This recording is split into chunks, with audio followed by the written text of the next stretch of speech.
देवताओं के युग में जब समुद्र अपने राज किसी को नहीं सौंपता था, तब एक इंसान उठा जिसने अपनी जिद के दम पर समंदर को चुनौती दी। कहा जाता है समुद्र में एक ऐसा महल था जहां पहुंचने वाला हर इंसान या तो राजा बनता है या फिर हमेशा के लिए कहानी बन जाता है। और इसकी शुरुआत हुई अंग देश के एक राजकुमार से। एक रात राजकुमार ने सपने में एक अत्यंत सुंदर जलपरी को देखा। उसकी सुंदरता पर वह पूरी तरह मोहित हो गया। सुबह जब उसकी आंख खुली तो जलपरी का सौंदर्य उसके दिलो दिमाग पर छाया हुआ था। वह अपनी तलवार लेकर घोड़े पर सवार हुआ और जलपरी से मिलने चल दिया। कई दिनों की कठिन यात्रा के बाद राजकुमार समुद्र के किनारे जा पहुंचा। वहां पहुंचकर उसने समुद्र देव से हाथ जोड़कर कहा, हे समुद्र देव, मैं आपकी शरण में आया हूं, आप मेरी सहायता कीजिए। मैं इस समुद्र के बीच रहने वाली राजकुमारी से विवाह करना चाहता हूं। राजकुमार की बात सुनकर समुद्र देव जल से प्रकट हुए और बोले, मैं तुम्हारी हिम्मत देखकर बहुत प्रसन्न हूँ। मैं तुम्हें एक नाव देता हूँ, तुम इसमें बैठकर जलपरी तक आसानी से पहुँच जाओगे। यह नाव तुम्हें सीधे जलपरी के महल तक पहुँचा देगी। रास्ते में तुम्हें बड़े बड़े सर्प, मगरमच्छ, जहरीले जीव जंतु, राक्षस तथा खतरनाक दरियाई घोड़े मिलेंगे। तुम सबको मारते काटते हुए आगे बढ़ते जाना। समुद्र के बीच पहुँचते ही तुम्हें पानी पर तैरता हुआ एक सुंदर महल दिखाई देगा। महल के बाहर दो विशाल राक्षस पहरा देते मिलेंगे। तुम उनसे छिपकर महल के पिछले रास्ते से अंदर प्रवेश करना। महल के भीतर जलपरी एक पलंग पर सोती हुई मिलेगी। उसके पास पहुंचकर जैसे ही तुम जलपरी को छुओगे, वह उठकर बैठ जाएगी और तुमसे एक सवाल पूछेगी। अगर तुम जलपरी के सवाल का सही जवाब दे दोगे तो वह तुमसे विवाह करने को तैयार हो जाएगी। लेकिन यदि तुम उसका सवाल हल नहीं कर सके तो जलपरी तुम्हें तोता बनाकर अपने महल में हमेशा के लिए कैद कर लेगी। राजकुमार भयानक समुद्री दानवों से लड़ता हुआ आगे बढ़ा और अंततः महल में प्रवेश किया। वहां उसने देखा कि जलपरी सो रही है। जैसे ही राजकुमार ने उसे छुआ, जलपरी की नींद खुल गई। उसने कहा, मुसाफिर, आपका स्वागत है, बताओ किस उद्देश्य से आए हो। राजकुमार ने कहा, मैं आपसे विवाह करना चाहता हूँ। ये सुनकर जलपरी बोली, इसके लिए तुम्हें पहले मेरे लिए एक वस्तु लानी होगी। समुद्र के पश्चिम में आधे वर्ष की दूरी पर गंधर्वों का देश है। वहाँ की राजकुमारी 16 वर्ष की एक अत्यंत सुंदर कन्या है जो एक बेताल से प्रेम करती है। उस बेताल के पास एक मणि है। यदि तुम वह मणि मेरे लिए ले आओ तो समझो मैं तुम्हारी हो गई। राजकुमार ने जलपरी से वादा किया और भयानक समुद्री जीवों से भरे रास्तों को पार करता हुआ किसी तरह समुद्र से बाहर निकला। लंबी यात्रा के बाद वह थक गया और एक पेड़ के नीचे बैठकर विश्राम करने लगा। तभी उसने देखा कि वहाँ एक बूढ़ा आदमी बैठा है जिसके पास एक कुतिया है। वह उससे ऐसे प्रेम कर रहा था मानो वह उसके लिए बहुत ही विशेष हो। राजकुमार ने उससे कहा, बाबा, लगता है आपका इस कुतिया से बहुत गहरा नाता है। इतना सुनते ही बूढ़ा रोने लगा। राजकुमार चकित रह गया कि उसने ऐसा क्या कह दिया जिससे वह रो पड़ा। कुछ देर बाद बूढ़ा बोला, बेटा, ये कुतिया कोई जानवर नहीं बल्कि मेरी पत्नी है और इसके इस रूप में आने का कारण भी मैं ही हूँ। उसने कहा, मैं अंग देश के एक धनी परिवार में जन्मा था। एक दिन मैं सरोवर के किनारे जा रहा था, तभी मैंने एक स्त्री को देखा। उसकी सुंदरता और उसके यौवन ने मुझे ऐसा बांध लिया कि मेरा खाना पीना छूट गया और मैं बीमार पड़ गया। मेरे पिता एक धनी व्यापारी थे और दूर दूर तक उनकी पहचान थी। जब उन्होंने कारण पूछा तो मैंने उन्हें उस स्त्री के बारे में बता दिया। पता चला कि वह स्त्री उनके एक दूर के मित्र की बेटी थी। इस तरह मित्रता रिश्तेदारी में बदल गई और वह स्त्री मेरी पत्नी बन गई। शादी के दूसरे ही दिन जब हम भोजन करने बैठे तो मैं अपनी रीति के अनुसार भरपेट खाने लगा, लेकिन मेरी पत्नी एक छोटी सी कान खोदने की सलाई से चावल के एक एक दाने उठाकर खाने लगी। ये देखकर मैं हैरान रह गया। उसने केवल 4-5 दाने खाए और उसका पेट भर गया, लेकिन मैंने कुछ नहीं पूछा, ये सोचकर कि शायद उसके यहाँ की यही रीति होगी। लेकिन दिन बीतते गए, वह बहुत कम खाती, फिर भी उसका शरीर पुष्ट रहता और चेहरा खिला हुआ रहता। एक दिन मैंने सुना कि मेरी 2 नौकरानियां आपस में बात कर रही थीं। मेरा मालिक कितना भोला है, जब वह सो जाता है तो उसकी पत्नी न जाने कहां चली जाती है और सुबह होते ही वापस आ जाती है। मैंने यह सुना और उसी रात सोने का नाटक किया। जब आधी रात हुई तो मेरी पत्नी उठी। मैं चुपचाप उसके पीछे चल दिया। मैंने देखा कि वह एक श्मशान में जा रही है। वहाँ पहुंचकर उसने कहा, मेरे प्रिय, आप कहाँ हो? देखो मैं आ गई। तभी एक विशालकाय नरभक्षी वहाँ आया। फिर दोनों बैठकर प्रेम पूर्वक बातें करने लगे। इसके बाद उन्होंने पास ही बनी एक ताजा कब्र से एक लाश निकाली और उसे नोच नोच कर खाने लगे। मैं अपनी पत्नी का यह रूप देखकर भयभीत हो गया और चुपचाप वहाँ से वापस आकर सो गया। कुछ ही देर बाद वह भी आई और मेरे पास सो गई। मुझे ऐसी मुर्दाखोर स्त्री के साथ सोना अच्छा नहीं लग रहा था और पूरी रात मैं इसी सोच में जागता रहा।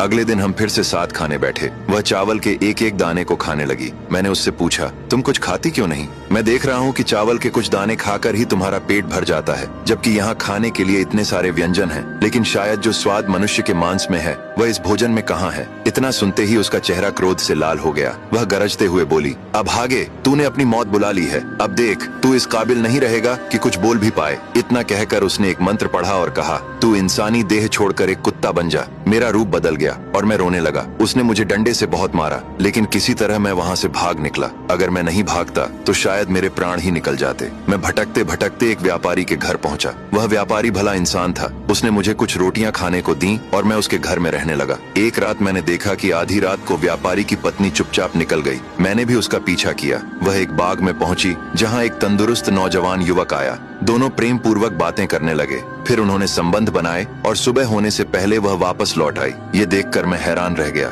मेरा दुख तो मेरी पत्नी के कारण पहले से ही था, पर वह बेचारा व्यापारी भी मुझसे कम अभागा नहीं था। ये सिलसिला कई दिनों तक चलता रहा। एक रात जब वह स्त्री अपने प्रेमी के पास पहुंची तो देखा कि वह युवक जमीन पर पड़ा हुआ है। उसने उसे पुकारा, पर वह कुछ नहीं बोला, क्योंकि उसे सांप ने काट लिया था और उसकी मृत्यु हो चुकी थी। यह सब पास के एक पीपल के पेड़ पर बैठा एक पिशाच देख रहा था। उसी समय वह पिशाच उस युवक के शरीर में प्रवेश कर गया और फिर उसी रूप में उस स्त्री के साथ प्रेम करने लगा। थोड़ी ही देर बाद उसने स्त्री की नाक काट ली।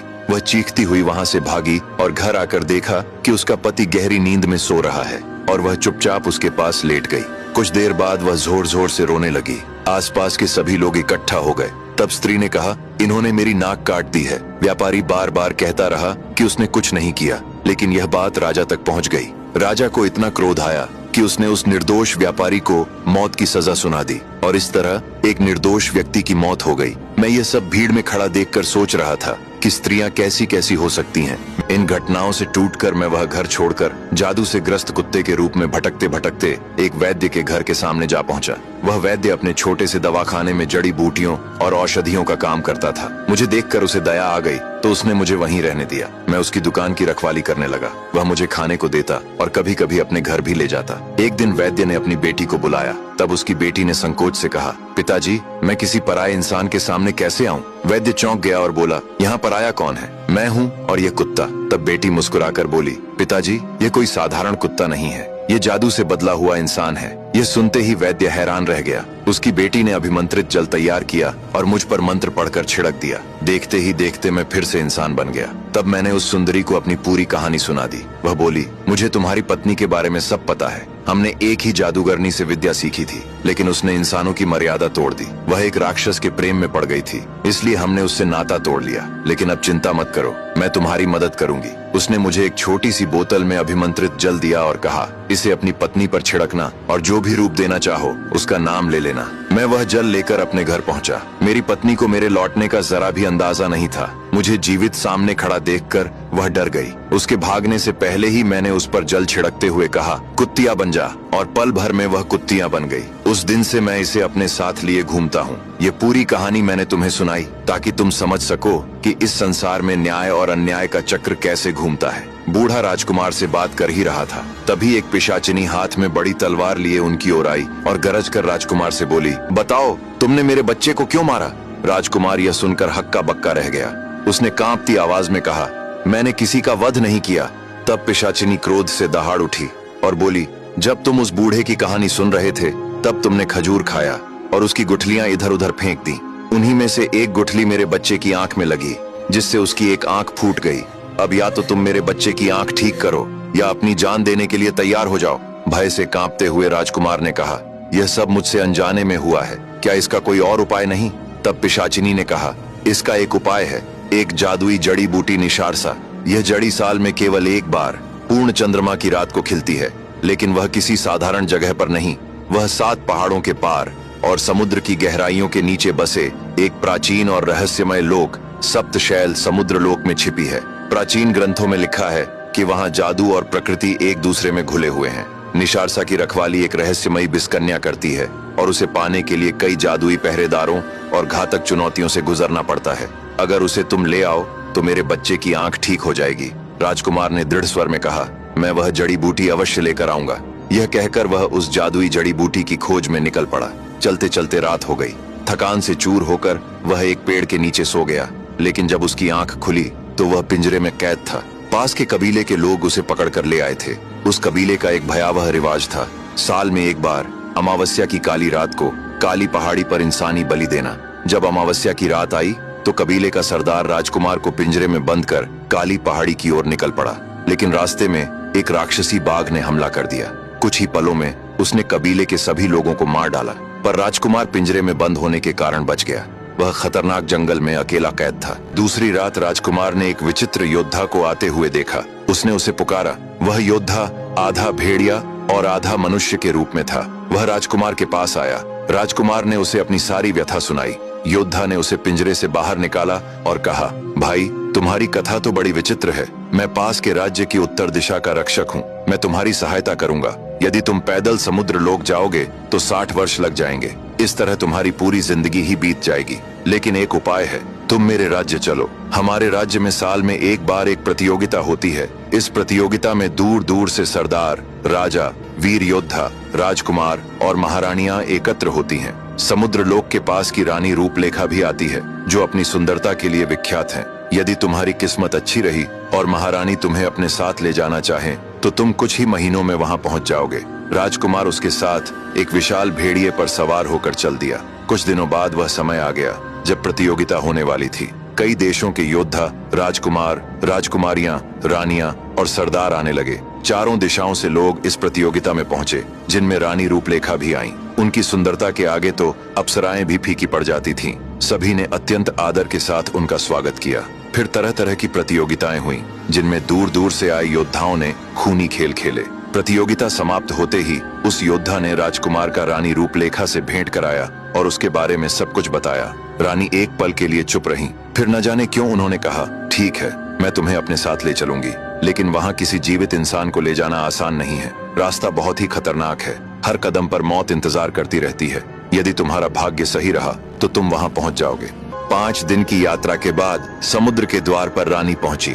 रानी को समुद्र प्रेत ने रोकते हुए कहा, महारानी, इस समुद्र में जिंदा इंसान नहीं प्रवेश कर सकता है। अगर इसे ले जाना चाहती हो तो मुझे आपकी जीवन छाया चाहिए। रानी रूपलेखा कुछ क्षण मौन रही, फिर उन्होंने अपने पैरों के पास बहते जल में हाथ डाला। पानी से एक धुंधली काली नीली परछाई निकली, जो बिल्कुल उन्हीं जैसी थी। वह छाया जलप्रेत के भीतर समा गई। फिर रानी राजकुमार को लेकर आगे बढ़ गई। भयानक समुद्र में कई दिनों की यात्रा के बाद वह अपने राज्य में पहुंची। उन्होंने राजकुमार से कहा, तुम मेरे राज्य में ठहरो। पूर्ण चंद्रमा के दिन वह जड़ी बूटी खिलती है, लेकिन उसे पाने की एक विधि है। जब वह जड़ी बूटी खिलेगी तो उसके चारों तरफ विष करने वाला जादू उसकी रक्षा करता रहेगा। वह जादू सिर्फ विषकन्या के सामने होने पर ही समाप्त होता है, और अगर किसी ने उसे छूने की कोशिश की तो वह विष के जादू से मारा जाएगा। इसलिए तुम चुपके से विषकन्या के महल में प्रवेश करना और सोती हुई विषकन्या का गला काट देना, क्योंकि अगर वह जाग रही होगी और तुमने उसकी आंखों में देख लिया तो तुम पत्थर बन जाओगे। उसने कई मुसाफिरों को पत्थर बनाकर अपने महल में कैद कर लिया है। फिर उसके कटे हुए सिर को लेकर जड़ी बूटी के पास जाना, उसके सिर को जड़ी के सामने रखना। इससे जादू का असर खत्म हो जाएगा और तुम उसे आसानी से लेकर आ सकोगे। राजकुमार ने सारी बातें जान ली और निकल पड़ा। विषकन्या पलंग पर सो रही थी। राजकुमार ने ऐसा वार किया कि उसका सिर एक ही बार में धड़ से अलग हो गया। फिर उसने उस सिर को जड़ी बूटी के सामने ले जाकर रखा। जैसे ही ऐसा किया, जड़ी बूटी की जादुई घेरा टूट गई और राजकुमार उसे लेकर रानी के पास पहुंचा। यह जानकर रानी बहुत खुश हुई कि राजकुमार वापस आ गया है। फिर उन्होंने अपनी एक रक्षिका को आदेश दिया कि राजकुमार को सुरक्षित उसके देश छोड़कर आओ। रक्षिका के साथ यात्रा करके राजकुमार 7 दिनों बाद अपने राज्य में पहुंचा। फिर वह जड़ी बूटी लेकर पिशाचिनी के पास गया। उसे पाकर पिशाचिनी बहुत खुश हुई। उसे लगाते ही उसके बच्चे की आंख ठीक हो गई। फिर राजकुमार बेताल की मणि की तलाश में आगे बढ़ गया। चलते चलते वह थक गया और एक पेड़ की छांव में आराम करने लगा। तभी उसे किसी स्त्री के रोने की आवाज सुनाई दी। राजकुमार ने ध्यान दिया कि यह आवाज पास में बने एक कब्रिस्तान से आ रही है। वह तुरंत वहां पहुंचा और जमीन की मिट्टी हटाने लगा। मिट्टी के नीचे एक सुंदर स्त्री दबी हुई थी। राजकुमार ने उसे बाहर निकाला और पूछा, हे देवी, आप कौन हैं और आपकी यह दशा कैसे हुई? स्त्री ने कहा, मुसाफिर, मेरी कथा बहुत दुखद है। मैं एक साहूकार की बेटी हूँ। मेरा विवाह एक व्यापारी के पुत्र से हुआ था। हम दोनों प्रेम पूर्वक जीवन व्यतीत कर रहे थे। एक दिन हमारे घर एक नौजवान योगी आया। वह गंधर्व देश का निवासी था। उसकी पत्नी का नाम रूपसेना था, जो अत्यंत सुंदर थी। एक रात योगी अपनी पत्नी के साथ घर की छत पर खुले आकाश के नीचे सो रहा था। तभी आकाश में विचरण करता हुआ एक गंधर्व वहां आया। वह रूपसेना की सुंदरता पर इतना मोहित हो गया कि उसे अपने साथ उड़ाकर ले गया। जब योगी की नींद खुली और उसने अपनी पत्नी को न पाया तो वह गहरे शोक में डूब गया और मरने को भी तैयार हो गया। लेकिन लोगों के समझाने पर उसने धैर्य रखा और अपनी पत्नी की खोज में भटकने लगा। इसी भटकन में वह मेरे द्वार पर पहुंचा। उसे भूखा देखकर मैंने उसे एक कटोरा भरकर खीर दी। फिर वह उसे पास के सरोवर के किनारे ले गया। कटोरा एक पेड़ के नीचे रख दिया और सरोवर में हाथ मुंह धोने चला गया। उसी समय एक चील एक सांप लेकर वहां आई और उस पेड़ की डाल पर बैठकर सांप को खाने लगी। सांप के मुंह से जहर टपक कर खीर के कटोरे में गिर गया। योगी को इसका कुछ भी पता नहीं था। उसने वही खीर खा ली। जहर का असर होते ही वह तड़पने लगा और दौड़ता हुआ मेरे घर आया। वह बोला, तूने मुझे जहर दे दिया है। इतना कहते ही वह मेरी चौखट पर गिर पड़ा और उसकी मृत्यु हो गई। तभी आसपास के लोग इकट्ठा हो गए और मुझे योगी की मृत्यु का दोषी मानकर यहाँ लाकर जमीन में गाड़ दिया। पर शायद ऊपर वाले को मेरी बेगुनाही पता थी, इसलिए आप समय पर यहाँ पहुँच गए। यह सब सुनकर राजकुमार ने स्त्री को आश्वासन दिया कि वह उसे सुरक्षित उसके घर पहुँचा देगा। कुछ दिनों की कठिन यात्रा के बाद दोनों उसके घर पहुँचे। घर पहुंचकर स्त्री ने राजकुमार से पूछा, आप किस उद्देश्य से निकले हैं? तब राजकुमार ने बताया कि उसने स्वप्न में एक सुंदर जलपरी को देखा था और उससे विवाह करने की अभिलाषा लेकर समुद्र देव से सहायता मांगी। समुद्र देव की कृपा से वह जलपरी तक पहुंचा, पर जलपरी ने एक कठिन शर्त रख दी। विवाह तभी संभव होगा जब वह बेताल लोक के राजकुमार की सिर की मणि उसे लाकर देगा। उसी मणि की खोज में भटक रहा हूँ। यह सुनकर स्त्री बोली, तुम्हारा मार्ग अत्यंत दुर्गम है, पर मैं तुम्हारी सहायता अवश्य करूंगी। हर वर्ष बेताल लोक में एक भयानक प्रतियोगिता होती है जिसमें आसपास के योद्धा और राजकुमार भाग लेते हैं। वे एक दूसरे से युद्ध करते हैं और जो योद्धा पराजित हो जाता है वह विजेता का दास बन जाता है। यदि तुम इस बार उस अजेय योद्धा को परास्त कर सको तो वह तुम्हारे अधीन हो जाएगा। तब तुम चाहो तो उसकी जान ले सकते हो या केवल मणि प्राप्त कर सकते हो। पर आज तक कोई भी उसे पराजित नहीं कर पाया है, लेकिन इस कार्य के लिए मेरे पास तुम्हारे लिए कुछ है। उसने आगे बताया कि जब वह गंधर्व देश में रहती थी तब गंधर्वों के गुरु उसके घर आए थे। उसने उनकी निष्ठा से सेवा की थी। प्रसन्न होकर उन्होंने उसे वरदान मांगने को कहा था जिसे उसने भविष्य के लिए सुरक्षित रखा था। आज वह समय आ गया है। यह कहते हुए उसने थोड़ा सा जल लिया और भूमि पर छिड़क दिया। क्षण भर में गंधर्व देव प्रकट हो गए। स्त्री ने विनम्रता से कहा, गुरुदेव, मेरा वरदान यह है कि यह राजकुमार बेताल लोक के युद्ध में विजयी हो। गंधर्व देव ने नेत्र बंद किए और एक दिव्य गंधर्व योद्धा की आत्मा को प्रकट किया और उस आत्मा को उन्होंने राजकुमार के भीतर प्रविष्ट कर दिया। फिर आशीर्वाद देते हुए कहा, तुम्हारी विजय निश्चित है। यह कहकर वे अंतर्ध्यान हो गए। राजकुमार ने उस स्त्री को धन्यवाद दिया जिसने उसकी सहायता की थी और अपने लक्ष्य की ओर बढ़ गया। उत्तर दिशा के दुर्गम पथों को लांघता हुआ वीर राजकुमार बेतालीन के रहस्यमय देश में पहुंचा। वह देश धुंध, तंत्र और मौन से घिरा था, जहां सूर्य भी संकोच से प्रकाश देता था। राजकुमार वहीं ठहर गया, उस महान प्रतियोगिता की प्रतीक्षा में जिसके विषय में कहा जाता था कि वह भाग्य और मृत्यु दोनों का निर्णय करती है। नियत दिन पर चारों दिशाओं से असंख्य योद्धा एकत्र हुए। रणभूमि में शंखनाद हुआ। युद्ध प्रारंभ होते ही धरती रक्त से लाल हो उठी। एक एक कर सभी योद्धा पराजित होते चले गए और अंत में केवल वही शेष रहा, वैशाली का मणिधारी बेताल योद्धा जिसकी मणि में प्रेतलोक की शक्ति समाई थी। तभी राजकुमार रणभूमि में उतरा। घोर युद्ध हुआ, आकाश कांप उठा, दिशाएं थर्रा गईं और अंततः बेताल योद्धा परास्त हुआ। नियमों के अनुसार पराजित योद्धा विजेता का दास बन गया, परंतु राजकुमार ने न रक्त मांगा न जीवन। उसने केवल वह मणि मांगी जो शाप और शक्ति दोनों का केंद्र थी। विवश होकर बेताल ने उसे अपनी मणि सौंप दी। राजकुमार उस मणि को लेकर महीनों तक अज्ञात वनों, निर्जन पर्वतों से होता हुआ अपने राज्य लौटा, किंतु उसका उद्देश्य अभी अधूरा था। वह उस अथाह समुद्र की ओर चला जहां लहरों के पार जलपरी का जादुई लोक स्थित था। समुद्र तट पर पहुंचकर उसने समुद्र देव को पुकारा। तब समुद्र देव प्रकट हुए और उसे एक दिव्य नौका प्रदान की। उसी नौका पर सवार होकर राजकुमार ने क्रुद्ध समुद्री राक्षसों, सर्पों और भयानक भंवरों को पार किया और अंततः जलपरी के महल तक पहुंचा। राजकुमार को जीवित देखकर जलपरी की आंखों में वर्षों से कैद आशा जाग उठी। जैसे ही उसने वह मणि धारण की, समुद्री लोक का प्राचीन जादू टूट गया। जलपरी प्रकाश में विलीन हुई और एक अनुपम सौम्य कन्या के रूप में प्रकट हुई। राजकुमार उसे अपने महल ले आया। वहां दोनों का विधि पूर्वक विवाह हुआ और उन्होंने धर्म, प्रेम और शांति से परिपूर्ण जीवन व्यतीत किया। और इस प्रकार रहस्य, शाप और साधना से बुनी इस कहानी का अंत हुआ।